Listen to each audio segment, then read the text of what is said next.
Alright, Skull Nation, thanks for being with me. Hit that subscribe button, the notification bell, like, comment, and share this content. Skull, baby.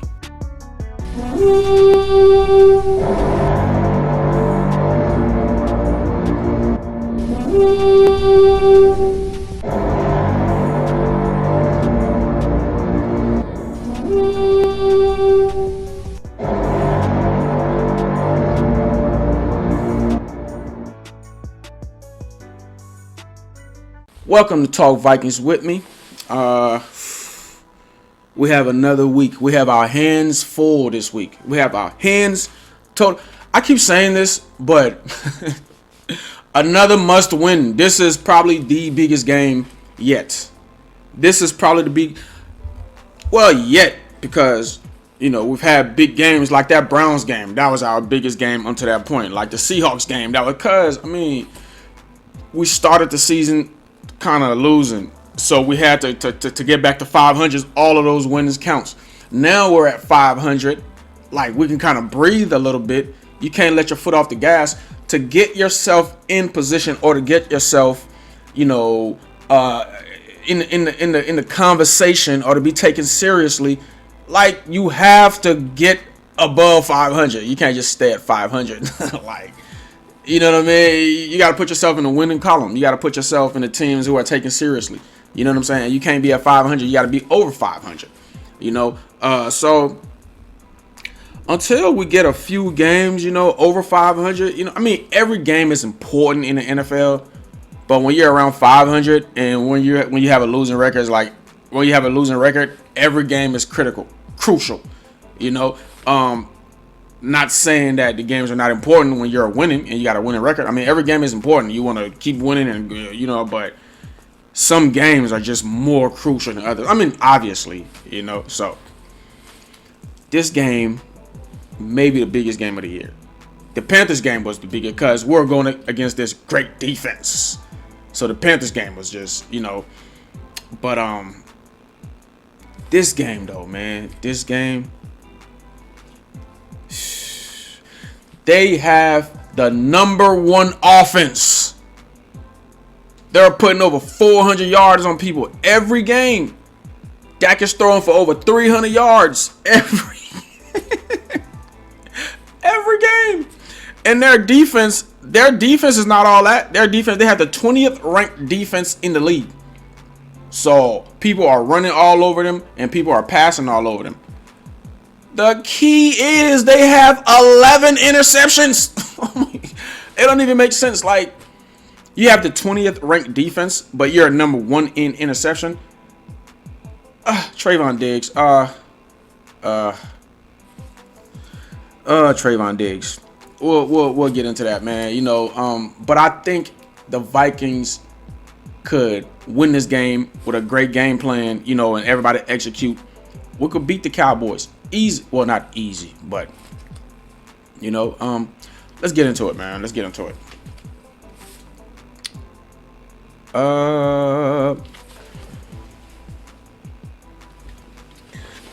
Let's get into this thing right here. I had to do my little rant at first, and then we'll go into the points. Got about 3 or 4 points for us to win this game. Key points, some bullet points. Point number 1. What I was just saying, okay? Y'all might think I'm crazy for this, but attack their DBs. Attack them. Trayvon Diggs is not all that. He is not all that. Their secondary is not all that. I just look up the number. I'm gonna start doing this thing where I'm putting the numbers on. I'm learning all this technology. Like y'all bear with me. I'm a nerd, but not with the with the tech. I'm learning the tech side of things. You know what I'm saying? But I'm learning. I'm gonna start putting up their stats and all of this. And all of this. You know what I'm saying? They have the 20th ranked defense in the NFL, but the number one in interceptions. The stats could be manipulating. You know what I'm saying? Because if you see, Trayvon Diggs has an interception every game. You'll be like, oh my God, they have to have like a top 5 defense. No, they don't. Teams are throwing all over them. The only thing that's making him get all these interceptions. Come on, football people. What is he doing? What is he doing on every route? All obvious routes. He's guessing the routes.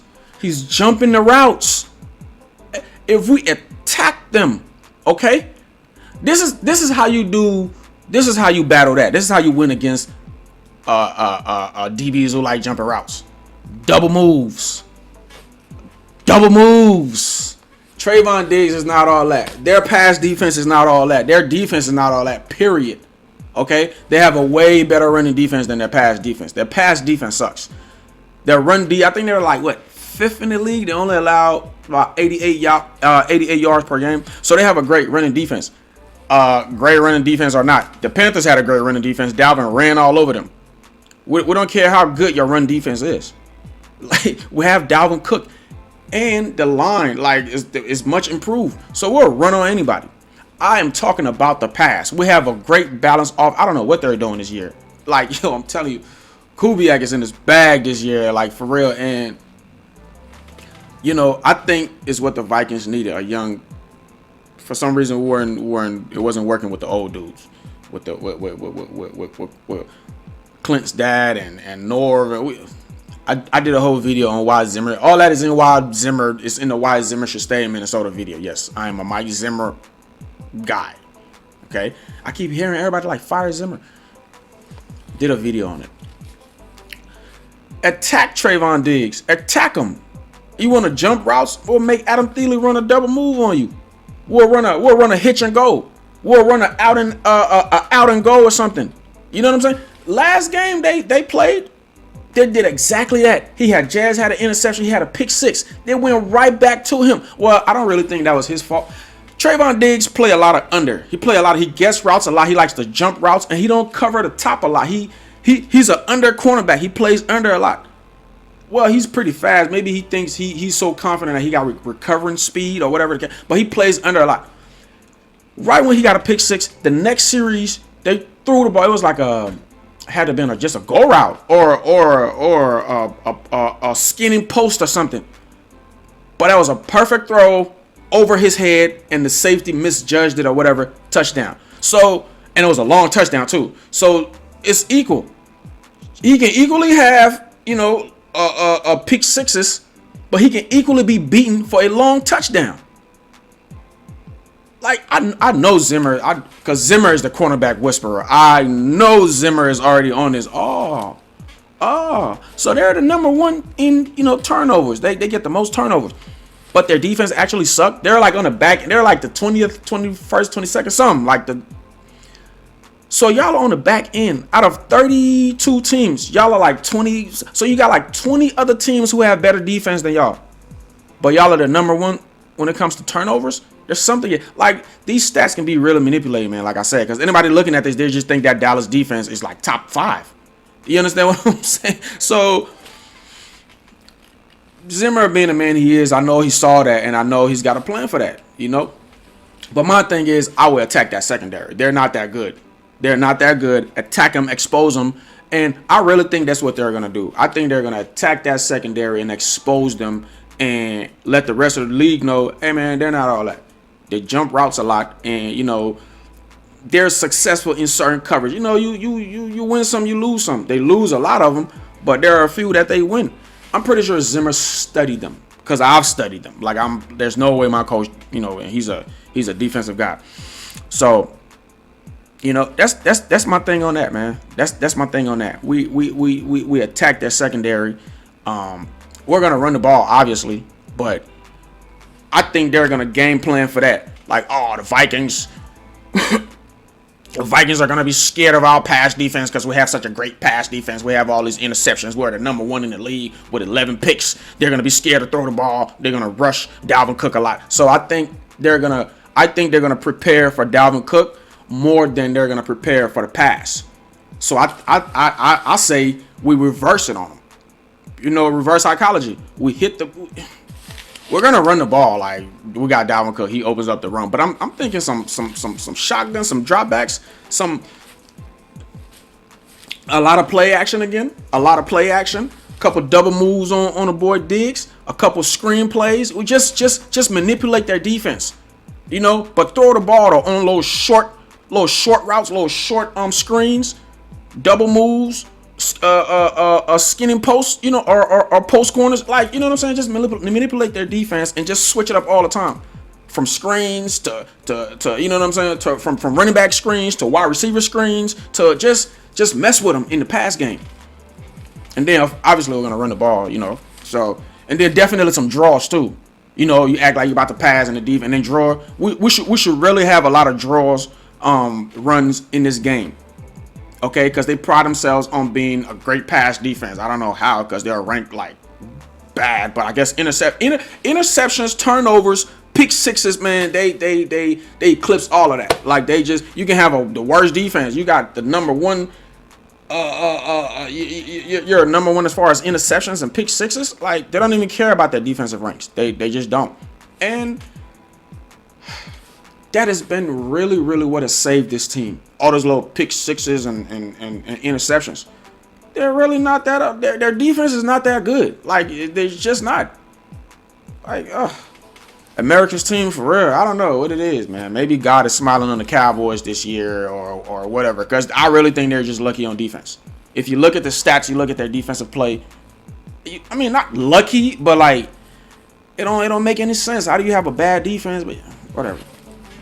So we attack them. We attack those corners. We manipulate them, and we make them boys sweat like how we did the Panthers. The Panthers thought it was sweet. Yeah. Shout out to KJ Osborne. Oof. Oof.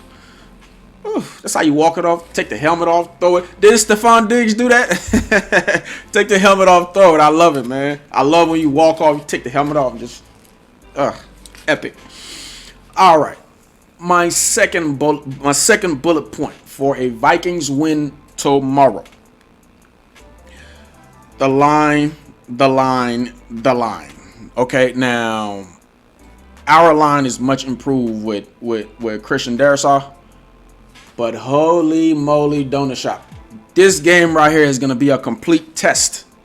Okay, now I think Darrisaw can handle his own. Okay, but they have a defensive end named Randy Gregory. He is a monster, number 94. This is going to be a real test for Christian Darrisaw, because if you can't protect Kirk, it's the Browns all over again. It's the Bengals all over again. Protect Kirk, please. We got Rashad Hill out of there for a way better upgrade, which I know it is, but Darrisaw did good last game. He's not allowing any sacks, but this game right here, if he can protect Kirk's blind side, if the line can hold up, man, like I said, because all the points, everything I just said from point one in the passing game and all of this, the line got to step up, because Dallas actually have a great defensive line. They have a great defensive line. They got a great run defense.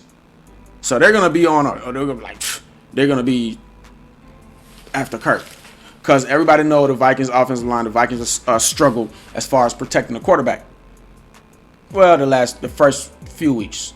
Since we made the Darrisaw swap, it's been rather acceptable, I should say. It's been looking good. So, and like the Panthers, we kind of, I mean, not the Panthers, like the Cowboys who we're about to play. They have a great offensive line too. But it's the exact same as us. They've only allowed nine sacks in 6 games. That's like less than 2 a game. That's pretty good. And that's us too, but those 9 sacks were in the first like 3 or 4 games. So obviously the Darrisaw swap has made the line better. Holy moly. Thank y'all. Like, how long have we been telling them we need a left tackle? Well, we did have one, but he wasn't all that. I think Darrisaw is like our best left tackle. Just watch. He's going to be like the best left tackle for like the last 20 years. And we've had a couple good ones. But the kid is tonight. Well, not tonight. Sunday night. He got to show up. If Christian Darrisaw shows up on Sunday night, and Kirk has that time. Because I'm not really worried about the right side. I'm not even really worried about the left side because I mean, as far as guards and whatever, because Ezra Cleveland is pretty good. He's really a tackle, but it turned into a guard. And he can hold his own. You know, he's struggled sometimes. I'm not really worried about, but just Kirk's blind side, man. Oli Udo, you gotta step up too, man. Been kind of struggling lately. But Brian O'Neill, Oli Udo. I forgot. Oh God, Bradbury. Bradbury. He's good in the run, but I'm like him and Rashad Hill. It's just getting lifted up. So I don't know, man. Maybe Darrisaw being in there could kind of help Bradbury a little bit, because if we have somebody else struggling and we have the center struggling, then like the line can't hold up. But if you only have like the center strike, because the center is the middle of the line, you know what I'm saying? If everybody else around him is holding their own, we could kind of make it work. And Bradbury is excellent in run blocking. It's just pass blocking. He's so, man, that is my big concern. If the line could hold their own, man, if Darrisaw could show up and, you know, just make us proud like how he's been the last couple games, especially last game where he started. I mean, the kid just shined. No sacks allowed ever. First start.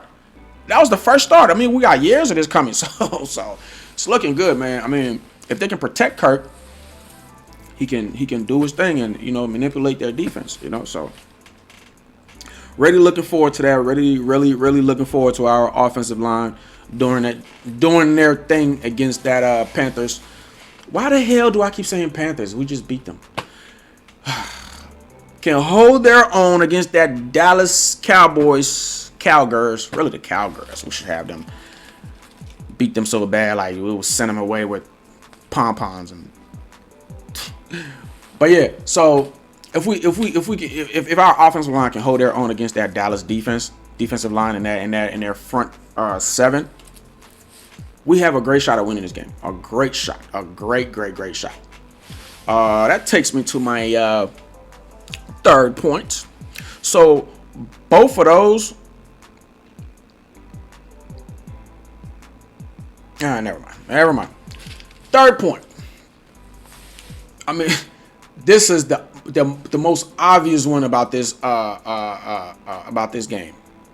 The most obvious. This point right. I should have made it first, because this right here gives us the chance to win, like the biggest chance. Their quarterback is hurt.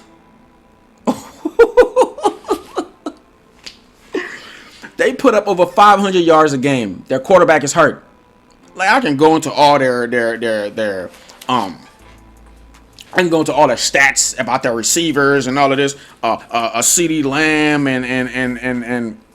and Amari Cooper and all of their stats and they're putting up numbers. Don't get me wrong. Like, they're putting up numbers. Like, they have the 5th best passing offense in the league. Zeke is, you already know Zeke. Like, Zeke is the fifth rush best. He's top 5 right now. He's the number 5 running back in the league. They're just great in every category. Offense, like, I mean, I'm looking at numbers that's okay. To not waste time, they have the number 1 offense in all of football. That's what we got to go play. The number 1 offense in all of football. Like, I'm not about to go through Dak's number and Zeke's number. I got all that. I got to take forever. CeeDee Lamb's number, Amari Cooper's number. They have the number 1 offense in all of football. And everybody's putting up big. Like, everybody on the offense got big numbers. Everybody. Put it like that. Everybody. They're Tony Pollard, right? Their backup running back is averaging more yards than Zeke Elliott, and we know who Zeke Elliott. Like, Tony Pollard, where did he come from? I mean, like, they're balling on offense. But this is the key. There's no way my Vikings don't win this game because Dak is hurt. So what are they gonna do? Run the ball a lot. That's all they do anyway. They rush for over 2. They're the second best. Yeah. They're the second best rushing team right behind the Browns. You know the Browns, we play them. Oh my goodness, has there ever been a better rushing team in the history of football? Like, they got pulling guards. They got a million different run plays. Like, I don't know what the hell the Brown, but it works. Like, they tore us up, man. But the Cowboys are the very next rushing team as when it comes to yards. They're averaging like over 200 yards every game. They're averaging over around 200 or over 200 every game.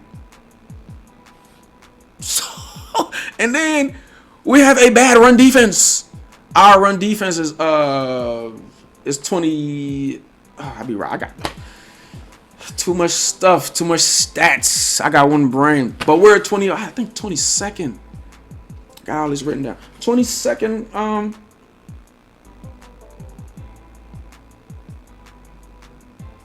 Whatever. We have a bad run defense. It's in the 20s. We're on the tail end in the league. We have one of the worst rush defense ever, and it makes no sense because we have Dalvin Tomlinson and Michael Pierce, even Armon Watts. He's not. How do we have? Let's see, man, because we just got Anthony Barr back, and he plays the run to perfection, and he's just starting to get back in football. You know what I'm saying? He just had one game under his belt, and hopefully Anthony Barr with Kendricks. Them boys can step up, man, and stop the run because we've never been. Last year, our defense was not even close to what we had like 8 missing starters, and they were better. They were way better against the run than this defense. That we put together for a Super Bowl run. How are we giving up over 100 yards every game? Like a lot of yards. How are we like amongst the last defenses against the rush? Against the rush. How? Like, it makes no sense with the pieces we got on there, with the defensive line we have, with the linebackers we have. How are we doing bad against the rush? So hopefully, man, the addition of Anthony Barr, it changes something, or I don't know, whatever. The linebackers coach, the defensive coordinator, I don't know. Maybe Zimmer and his son figure something out. We gotta do something against the run because the Cowboys are gonna rush the ball. They're not gonna pass a lot, even though they have a great passing attack. Dak is hurt. Did you see the man? As a matter of fact, he's a game time decision. They don't even know if he's going to start or if he's going to play, period. They're not going to pass the ball, and we have a great pass defense. We're like 5th in the league against the pass. We have a great pass defense. So why would they risk that with an injured quarterback when they have a great run game and the opponents, which is us, have one of the worst rush defense ever? They're going to run the ball tomorrow. Like, a blind man can see that. They're going to run the ball on Sunday. They are going to run the ball. They have like one of the best 1-2 punches in the league with Zeke and Tony Pollard. Why wouldn't they run? So whatever y'all do, man, like, y'all fix that run defense because it's been bad as hell, and that we know that the Cowboys are going to try to exploit it. Period.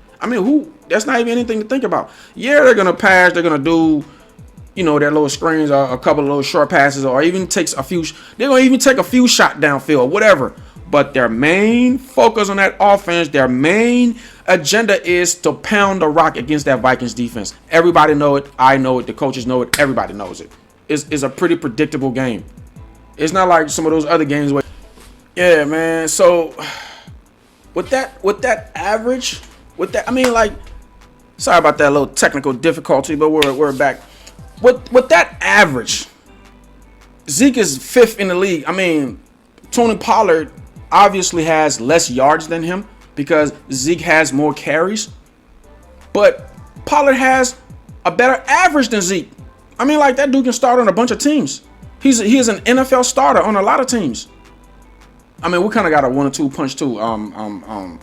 The boy Madison can start on a lot of teams too. But just, if we stop the run, we're gonna force them to pass. So that means Dak got it, and he's a scrambling quarterback too. So we blitzed him 1 or 2 times. That means he's got to scramble. He's got an aching calf, man. They don't even want him to play. So we don't even know if Dak is gonna play tomorrow. Now, if Dak don't play, that's definitely we got a shot. But this game, man, and you know what's crazy?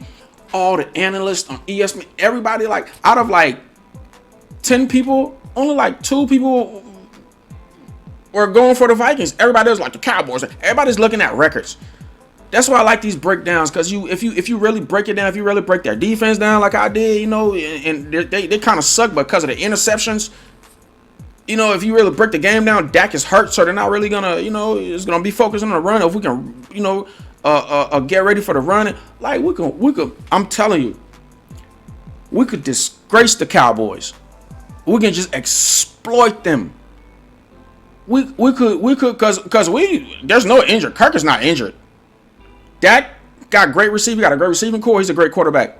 Cool. Both teams are like evenly matched. Great running back, great quarterback. Quarterback's doing his thing. Great receivers, great defense. Our defense is better than them, but the teams are similar. Okay, and they have a similar style of, you know, playing too, except Dak scrambles more. But we have the upper hand because the most important player on their team is injured. We got a great defense. We got a great defensive line. We number one in sacks. Number one. I mean, like, you know what I mean? We don't even have to blitz them. Just our four linemen, our four defensive linemen is gonna. Well, now Dallas have a great offensive line. I'll give them that. So I can't wait for this matchup, man. I can't wait for this matchup because great offensive line or not, Danielle Hunter, Everson Griffin, and them, Michael Pierce, they're gonna do their thing against you. I don't care who you are. So I can't wait, man. I'm pretty optimistic, and I think if the Vikings do these three things, if they, like I said, if they attack their DBs, if the line protect Kirk, those go hand in hand. I mean, for him to attack their DBs, he needs protection, you know. And then on defense, prepare for the run, crowd the line of scrimmage, have 8 men in the box, let them know, force them to pass. That's how we win this game. Force them to pass, protect Kirk, and attack their so-called great cornerbacks. That's it. We get a win. I get to sleep better. I get to have a great Sunday night. I might dream about, you know, chilling in the. I'm telling you, like, it's just a great, like, don't you? Whatever you're into, whatever band or sports team, a great movie. Once you see them, when you go see that band, or when you go see that great movie, or when you go see that great team, don't you just have like a better day? Or whatever you're into. Politics, if some politician says whatever you like, so don't it just make your day better? Don't it just that's how it is, man. When they win, I'm a huge Wolves fan too, but it's nothing as close as the Vikings. Like, it's just, I'm just a football head, and no other sports come close. No, it's not even close. Not even close. I'm supposed to be watching the World Series, and I've been kind of doing my thing with it. Like, I love baseball too, but like, no, this is way important. I gotta get caught up on the World Series. Gotta get caught up. What is it? Game 3 today? Oh, that was last night. See, but it's tied up though. I know. I think Game 3 is today, cause I didn't find out who won. I don't know who's 2 up. Who's up 1. I gotta look that up. I'm crazy. But if we do those 3 things, our Vikings come up with a win. We beat these Cowgirls. They're not all that. They got a great record because of a couple of things that I just said. You know what I mean? Yeah, man. Yeah, we gotta. You know, they got a great 1-2 punch. Got a great passing attack and a great run attack. It's hard to stop. But for some reason, God has looked down on the Vikings this week. Their great passer is injured. Let's exploit them and take advantage of that. Okay? All right, Skol Nation. I'll catch y'all later. Peace. Skol, baby.